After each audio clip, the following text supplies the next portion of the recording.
아시아 북쪽으로 가서 복음을 전하고 싶었습니다. 지금 흑해 지역 주변으로 올라가서 복음을 전하려고 했습니다.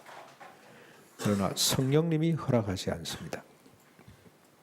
대신 마게도냐로 건너갈 것을 지시합니다. 직접 성령님이 막으셨고 또 환상 가운데 마게도냐로 건너가도록 하셨습니다.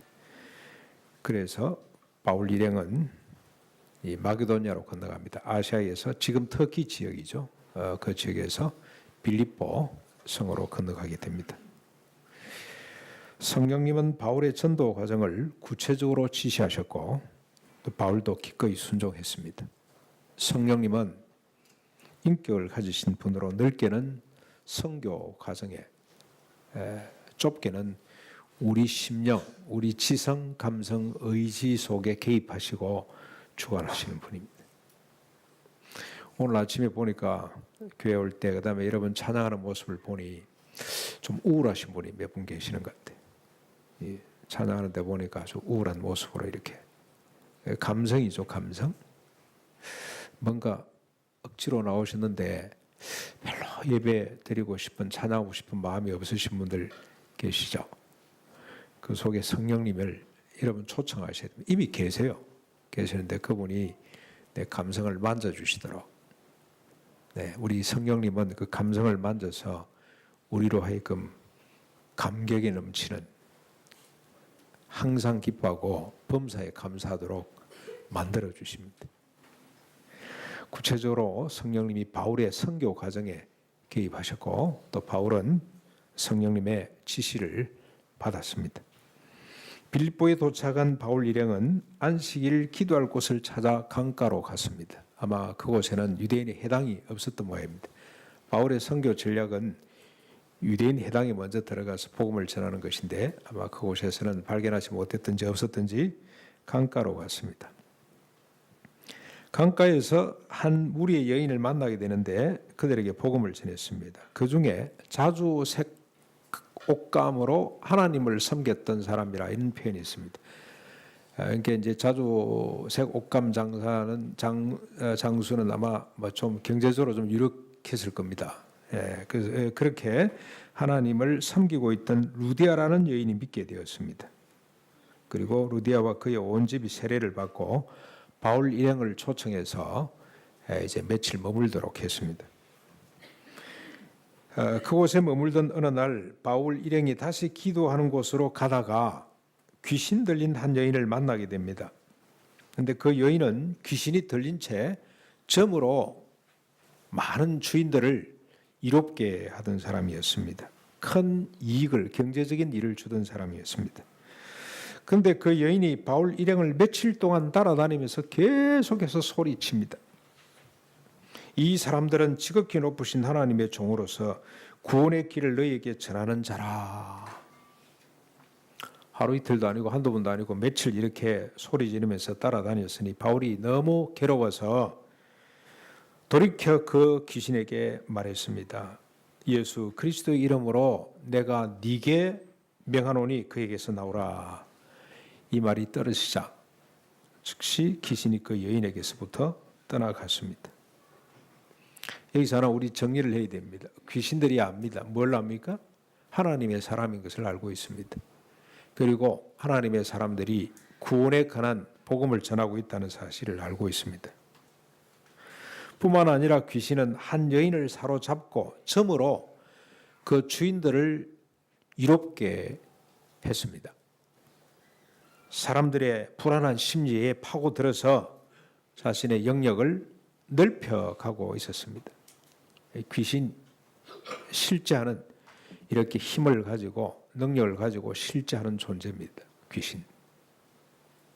지금 이 시대는 귀신이 단수가 높아진 것 같습니다. 이렇게 귀신 들리게 하고 이런 식이 아니고 고장하게 문화의 옷을 입고 예술의 옷을 입고 그렇게 우리를 미혹하고 우리 생각 속에 파고들어서 우리의 사고를 엉망으로 만드는 것 같습니다. 어제 저녁에도 이번에 인터넷을 바꾸면서 우리 집에 큰 TV가 하나 들어왔습니다. 보는데 이 영화 한편 잠깐 제가 뒤에 들어가서 보니까 이런 내용입니다. 사랑하며 같이 자는 거.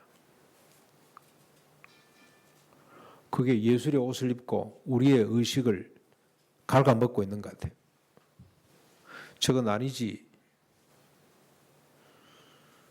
우리가 분별할 수 있어야 됩니다. 이 성령님의 은사 가운데 분별하는 능력이 있습니다.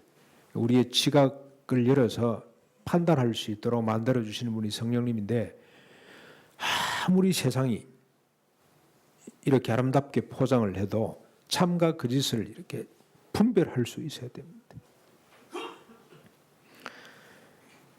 하나님의 사람들, 특히 교회는 그리스도의 이름으로 귀신을 명하여 물리칠 수 있도록 하셨습니다. 심지어 귀신의 우두머리 격인 사탄의 강력한 진을 해파할 수 있습니다. 이것이 주님이 교회와 성도들에게 주신 하늘과 땅에 속한 권세입니다. 예수님께서 마지막으로 제자들에게 땅 끝까지 이르러 내 증인이 되라고 말씀하시기 전에 하신 약속이 뭐냐면, 내가 너희에게 하늘과 땅에 있는 모든 권세를 주노라. 그러므로 너희들이 내 이름으로 모든 족속을 제자를 삼고 그들에게 세례를 베풀어서 복음의 증인이 되라. 그 권세 가운데 하나가 귀신을 명하여 떠나게 할 수 있는 권세를 하나님이 주셨는데, 바울이 그 권세를 지금 활용하고 있습니다. 그런데 귀신보다 더 사악한 것들이 나타납니다. 귀신 들렸던 여인의 주인들이 자기의 수익의 소망이 끊어진 것을 보고 바울과 실라를 붙잡아 관리에게로 끌고 갔습니다. 그리고 이 사람들이 유대인인데 로마 사람인 우리가 받지도 못하고 행하지도 못할 풍속을 전함으로 우리 성을 심히 요란케 만들었다고 고발을 합니다. 거짓입니다. 그렇죠? 귀신 들린 사람을 낚였는데 심히 성을 요란케 한다고 고발을 했습니다. 옆에 있던 무리들도 이 말을 듣고 일제히 일어나 고발을 했다라고 기록을 합니다. 무리들은 의식이 없는 사람들인 것 같아요. 이 군중 심리겠죠. 일종 유력한 사람들이 여론을 만들면 거기에 휘말려 가지고 자초지종 따지지도 않고 그냥 같이 일어나서 일제히 일어나 고발을 하더라. 이에 상관들 여론에 밀릴 수밖에 없는 거죠. 바울과 실라의 옷을 찢어 벗기고 매로 쳐서 옥에 가두라고 명합니다. 간수가 바울과 실라를 깊은 옥에 가두고 그 발에 착고를 채웠습니다. 사람들에게는 귀신 들린 한 사람이 낫는 것보다도 자신의 경제적 이익이 훨씬 중요할 수 있다. 그런 사실을 우리가 발견을 합니다. 경제적 이익만을 추구하는 탐욕은 귀신보다 더 사악할 수 있다는 사실을 발견합니다. 돈에 대한 탐욕은 하나님의 사람들을 매로 쳐서 옥에 가둘 수 있다는 겁니다. 돈이 최상의 가치와 힘으로 작동하는 이 시대에 하나님의 자녀로 살기란 귀신 들린 것보다도 훨씬 더 힘들지도 모르겠습니다. 바울과 실라처럼 찢기고 매맞고 깊은 수렁에 갇힐 수도 있습니다. 억울하고 애매하게 고난을 당할 수도 있고 끝모를 수렁 속에 빠져 있을 수도 있습니다. 오늘 우리 성도님들 가운데 경제적인 고난 때문에 그렇게 고통나는 사람들이 많습니다. 하나님의 원래 뜻은 모든 인간의 아름다운 밀로 배를 채우는 거죠. 경제적으로 풍족하게 살도록 하는 것이 하나님의 뜻인데 왜 이렇게 살기가 각박해졌는지 알 수가 없습니다. 왜 이렇게 힘든다고 하는지 모르겠습니다. 그러나 실망하거나 두려워하지 말아야 합니다. 옥에 갇힌 바울과 실라가 우리에게 큰 소망을 남겼기 때문입니다. 하나님이 이들을 통해서 우리에게 큰 희망을 남겨주셨기 때문에 실망하지도 말고 두려워하지도 말고 다시 빌립보 감옥으로 한번 가보시죠. 옥에 갇힌 바울과 실라를 봅시다. 한밤중입니다.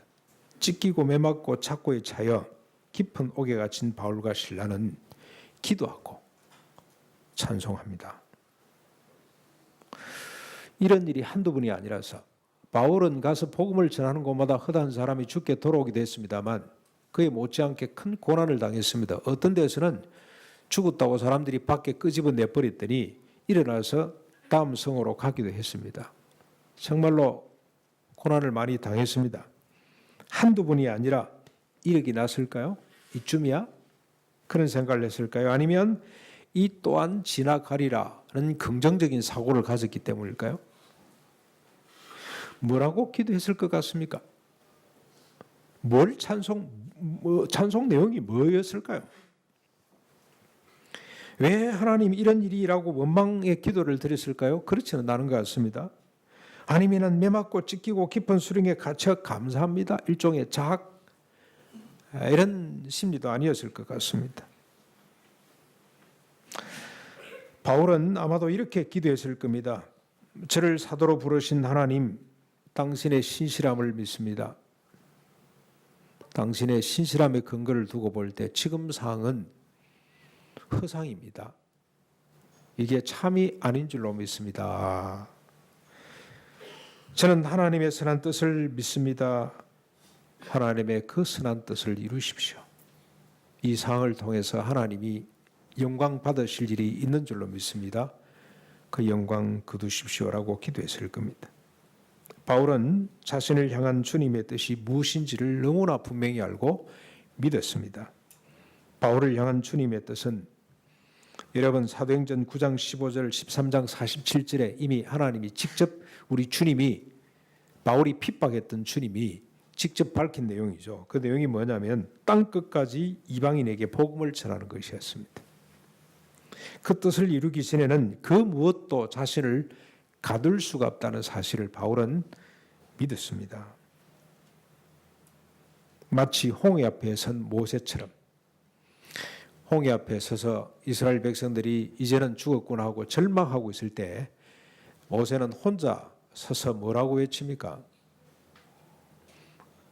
오늘 너희들은 가만히 있어 하나님이 하시는 일을 보기만 해라. 왜 이런 똑같은 상황인데 왜 이런 반응을 보일 수 있냐면 모세는 하나님을 믿었습니다. 하나님의 뜻은 이 이스라엘 백성들이 애굽에서 고난을 받고 그리고 이제 때가 되면 하나님의 약속의 땅으로 가서 가나안 땅으로 가서 그곳에서 천하 열국을 복되게 하는 민족이 될 것이다 라는 것. 그 이후에 메시아까지도 주님이 약속을 하셨는데 홍해가 하나님의 뜻을 가로막을 수 없다는 사실을 모세는 알았어요. 그래서 그는 당당히 서서 백성들에게 그렇게 외칠 수가 있었고 실제로 홍해가 갈라지는 역사가 나타났습니다. 바울은 이런 믿음의 소유자였습니다. 뿐만 아니라 바울은 주님의 말씀을 늘 기억했습니다. 사도행전 9장 16절 자기를 부르신 하나님께서 주님께서 뭐라고 말씀하셨냐면 그가 내 이름을 위하여 얼마나 고난을 받아야 할지 내게 보이리라. 내가 보이리라. 세상 속에서 복음을 전하며 하나님의 나라를 펼치는 일이 얼마나 힘든 일인지 바울은 이미 다 알고 있었습니다. 그래서 바울은 기꺼이 이렇게 말했습니다. 로마서 8장 17절에 우리가 하나님의 자녀이면 또한 상속자 곧 하나님의 상속자요 그리스도와 함께 한 상속자니 우리가 그와 함께 영광을 받기 위하여 고난도 함께 받아야 할 것이니라. 오늘 구원받고 이 땅 위에서 하나님의 자녀로 사는 사람들은 장차 받을 영광을 위해서 고난도 함께 받아야 된다. 그 믿음을 갖고 있었습니다. 기도하는 가운데 이런 믿음과 고백이 이르자 바울과 실라는 찬양하지 않을 수가 없었습니다. 감옥과 착고가 더 이상 자신들을 옥죄지 못했습니다. 사방으로 우기쌈을 당하여도 쌓이지 않고 거꾸로 떨림을 당하여도 망하지 않는 참된 자유와 평강을 느꼈습니다. 그래서 웬일입니까? 이렇게 갇히고 착고에 묶여 있으면서도 슬퍼지 않게 하시는 하나님께 마음을 다해 찬송할 수밖에 없었습니다. 여러분 살다 이런 경험들 들어 하시죠? 돈이 없어서 가족들과 함께 라멘으로 끼니를 때우면서도 도무지 슬픔이 우리를 옥죄지 못하는 것 때문에 그걸 놓고 맨날 며칠을 라멘으로 끼니를 때우면서도 하나님께 감사하다가 감동에 북받친 경험들 있으시죠? 하나님 웬 은혜입니까? 가난이 우리를 옥죄지 못하는 이유가 뭡니까? 하나님 주님의 은혜가 너무나 크도소이다. 그래서 라멘 그릇을 들고 하나님을 찬양해 본 경험이 여러분들 혹시 있으시죠? 너무 오랫동안 하나님을 찬양하다가 라멘이 팅팅 불어가지고 숟가락으로 파먹은 경험은 혹시 없으시니요? 이들이 간직한 자유와 평강은 다른 사람에게 전이 되었습니다. 산이의 동네가 마치 가리지 않고 모든 세상 가운데 드러나는 것처럼 이들이 소유한 참된 자유와 평강이 바로 드러났습니다. 감옥의 모든 죄수들이 바울과 실라의 기도와 찬송 소리를 조용히 듣고 있습니다. 한밤중에 옥에서 기도하고 찬송한다는 것은 죄수들의 집단 반발과 폭력을 살 수 있는 일입니다. 분노에 찬 사람들이기 때문에 조그만 신경을 거스려도 폭발하게 돼 있어요. 저는 감옥에 못 가본 것이 저 평생 수치 가운데 하나인데,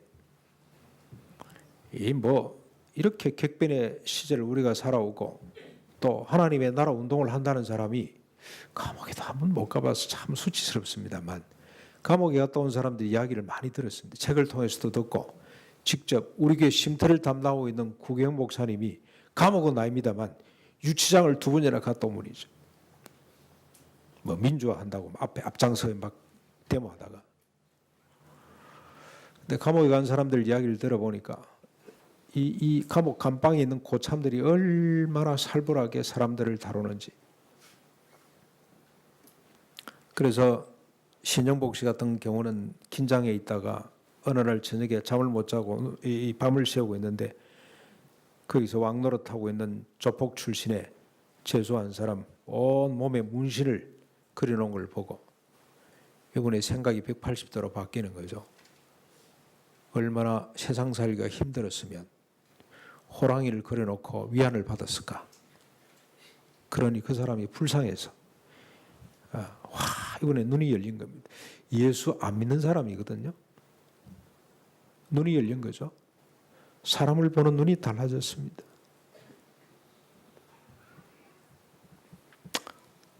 이 죄수들이 조용히 바울의 찬송과 기도 소리를 듣고 있습니다.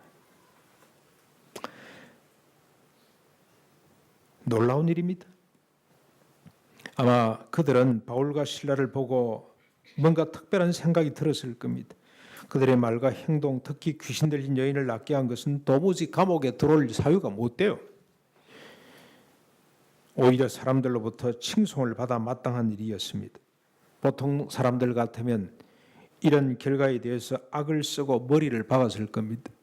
최순실 씨 20년 선고받고 으악 하고 그냥 난동을 부리는 것처럼 조무순 장관이 얼마입니까? 다시 2심에서 실형 선고를 받고 그가 으악 하고 그냥 괴로워하는 것처럼 우병우 씨가 선고를 받고 몇 분 동안 분노에 차서 그냥 발광을 하는 것처럼 아마 머리를 박았을 겁니다. 보통 사람들 같으면. 그런데 바울과 실라는 조용히 뭔가를 중얼거리더니 환희에 찬 음성으로 찬송을 했습니다. 저들 속에 있는 의와 평강과 희락의 비밀이 뭔가? 저들이 왜 저러고 있을까 하는 호기심이 생겼을 겁니다. 바로 그때 기적이 나타났습니다. 갑자기 큰 지진이 나서 옥더가 흔들리고 문이 다 열렸습니다. 그리고 모든 죄수들을 맨 착고가 다 풀어져 버렸습니다. 하나님의 뜻을 로마 감옥이 가둘 수가 없었죠. 하나님의 사람을 착고로 채울 수가 없었습니다. 심지어 이들을 바라보는 자들의 몸과 마음을 묶고 가둘 수가 없었습니다. 그래서 하나님은 옥문도 착고도 다 흔들어 깨뜨렸습니다. 간수가 자다가 깨어 옥문이 열린 것을 보았습니다. 죄수들이 도망한 줄로 생각하고 칼을 빼어 자결하려고 합니다. 베드로를 옥에 가두었는데 베드로가 옥문이 열려서 나가버렸습니다. 그랬더니 간수가 책임을 물어 체행을 당하는 것처럼 이 간수가 자결하려고 했습니다. 그때 바울이 크게 소리칠러 말합니다. 내 몸을 상하지 말라. 우리가 다 여기 있다. 더 큰 기적이 벌어졌습니다. 바울과 실라는 물론이고 나머지 죄수들이 한 사람도 도망가지 않고 그대로 앉아 있었다는 겁니다. 옥문이 10번 열리는 것보다 더 큰 기적이 벌어졌어요. 그들이 도망가진 이유가 뭡니까? 한밤중이라 감옥에 있는 것이 더 편했을까요? 나가봤자 내일 되면 또 잡혀올 건데 로마의 치안이 너무 훌륭해서 도망가지를 못했습니까? 아닙니다. 하나님을 신뢰하고 순종하는 바울과 실라에게는 옥 안이나 옥 밖이나 일반이었습니다. 감옥이 더 이상 그들을 갈 수 없기에, 로마 권력이 더 이상 그들을 막을 수 없기에 안과 밖의 구분이 사라져버렸습니다. 하나님의 나라가 참이기 때문에 거짓된 세상과 현실이 그들을 가둬둘 수가 없습니다. 죄수들의 입장에서는 바울과 실라가 가진 자유의 비밀이 더 소중했습니다. 그들 속에 있는 평안의 신비를 알고 싶었습니다. 그들과 함께 있는 것이 감옥을 뛰쳐나가는 것보다도 훨씬 더 소중했습니다. 그래서 그들은 문이 열리고 창고가 풀려졌지만 미동도 하지 않고 그대로 앉아 있습니다. 간수가 등불을 들고 뛰어들어가 바울과 실라 앞에 엎드려졌습니다. 그리고 묻습니다. 선생님들이여, 내가 어떻게 하여야 구원을 얻을 수가 있습니까? 간수가 바로 알은 거죠. 이들에게는 삶의 특별한 비밀이 있음을 알았습니다. 사방으로 우기삼을 당하여도 쌓이지 않는 비밀, 답답한 일을 당하여도 낙심하지 않는 비밀, 박해를 받아도 버림받지 않는 비밀, 끄꾸러뜨림을 당해도 망하지 않는 비밀, 일체의 비밀, 그 비밀이 무엇인지를 알고 싶었어요. 죽은 자 같으나 산자이고 가난한 자 같으나 부하고 약한 자 같으나 강한 비밀이 무엇인지를 알고 싶었습니다. 그게 생명과 구원임을 알았습니다. 그 비밀이 알고 싶었습니다. 그래서 내가 어떻게 해야 당신들처럼 살 수가 있냐? 내가 어떻게 해야 구원을 받을 수가 있냐? 죽음의 공포에서부터, 탐욕으로부터, 두려움으로부터 자유할 수가 있겠냐고 물었습니다. 이에 바울이 당당히 말합니다. 주 예수를 믿으라. 그리하면 너와 내 집이 구원을 받으리라. 십자가에서 죽으시고 부활하신 예수 그리스도를 주로 믿으면 죄에서부터 의로, 사망에서부터 생명으로 옮김을 받는다고 증언을 한 겁니다.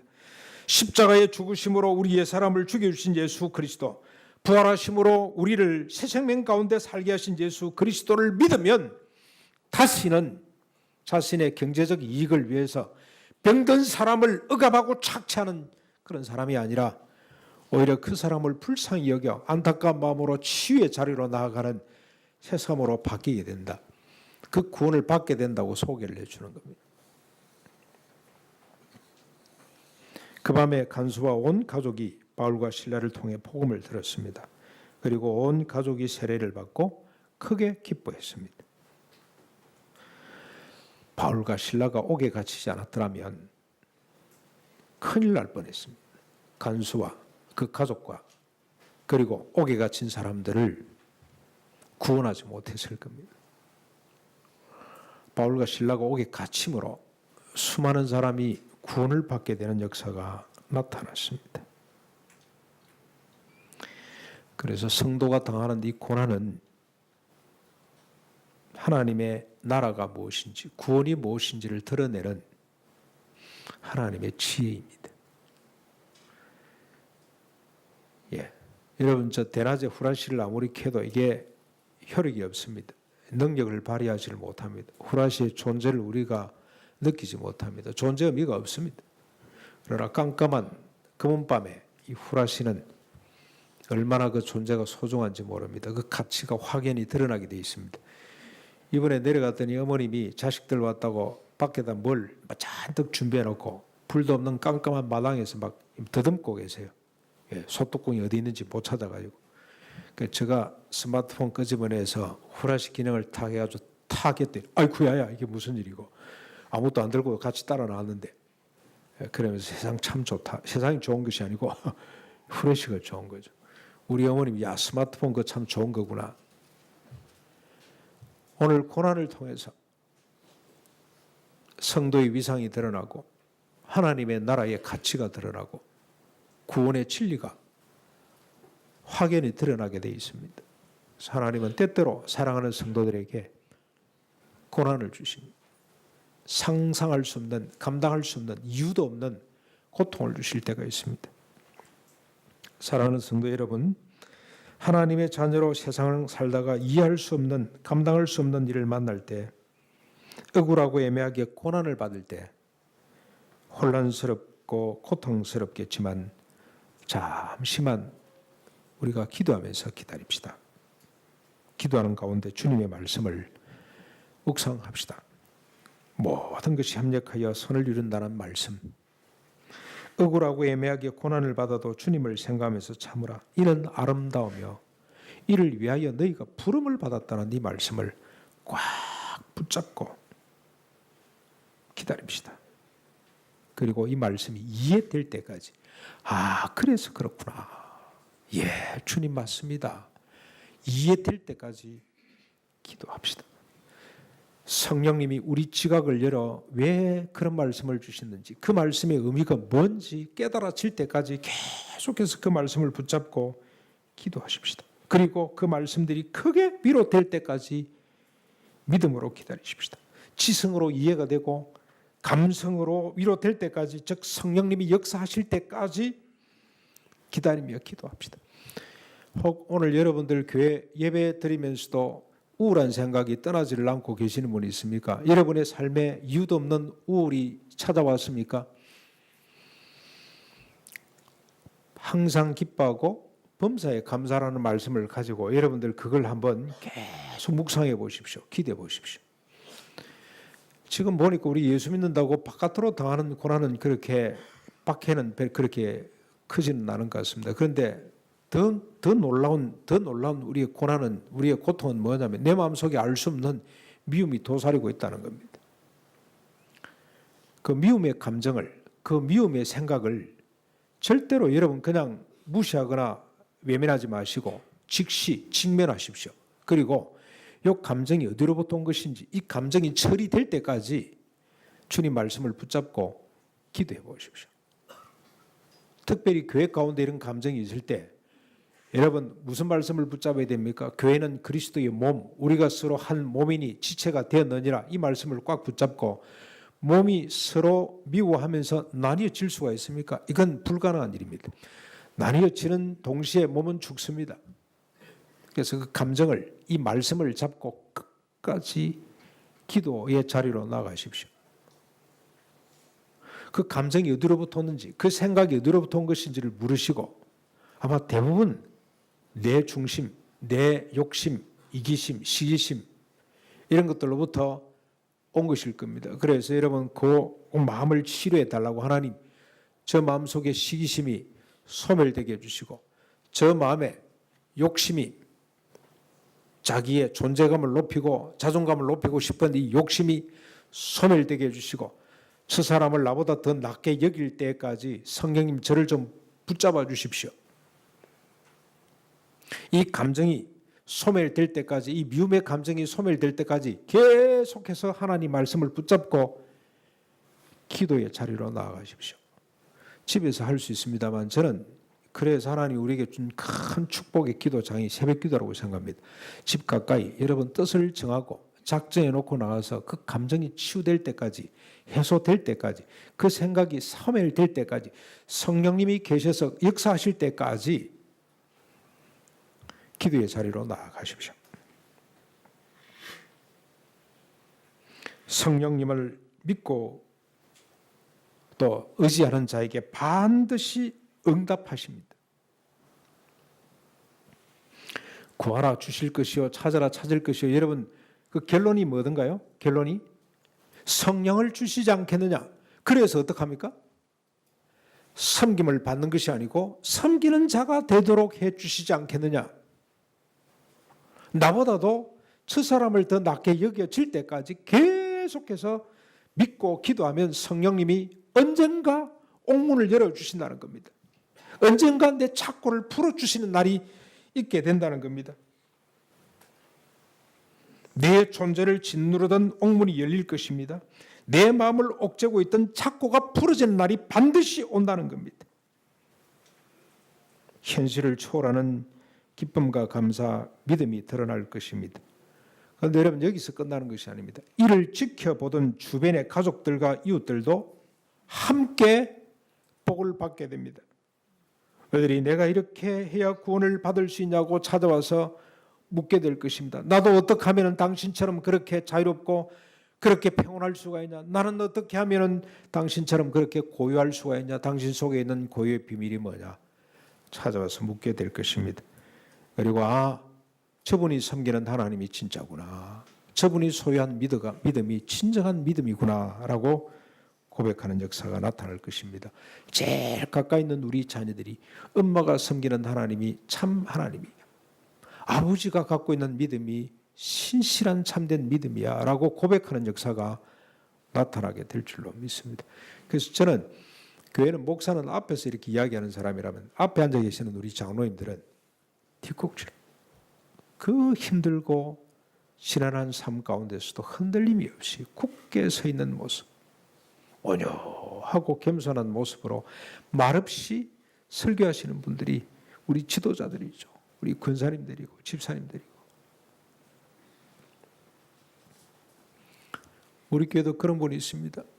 제가 이 교회 온 지 20년 됐는데 오자마자 경제적 어려움을 당해가지고 지금까지 회복이 안 됐어요. 그런데 이분이 흔들리지를 않아요. 아버지가 흔들리지 않고 어머니가 흔들리지 않으니 그 자녀들이 한 사람도 흔들림이 없이 굳게 서 있습니다. 그분은 한마디 말을 안 합니다만 우리 성도들에게 큰 은혜를 끼치는 사람입니다. 저게 진실된 믿음이구나. 믿음의 사람은 저렇게 사는구나. 얼마나 많은 사람들이 그분을 보고 용기를 얻는지 모릅니다. 사랑하는 성도 여러분, 우리를 통해 수많은 사람들이 구원받기를 원합니다.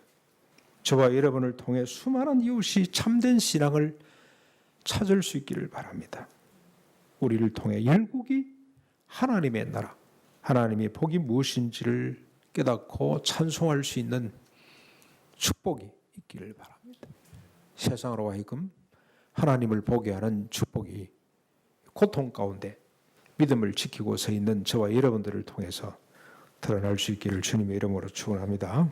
우리 같이 말씀을 생각하면서 336장 찬송을 드리겠습니다.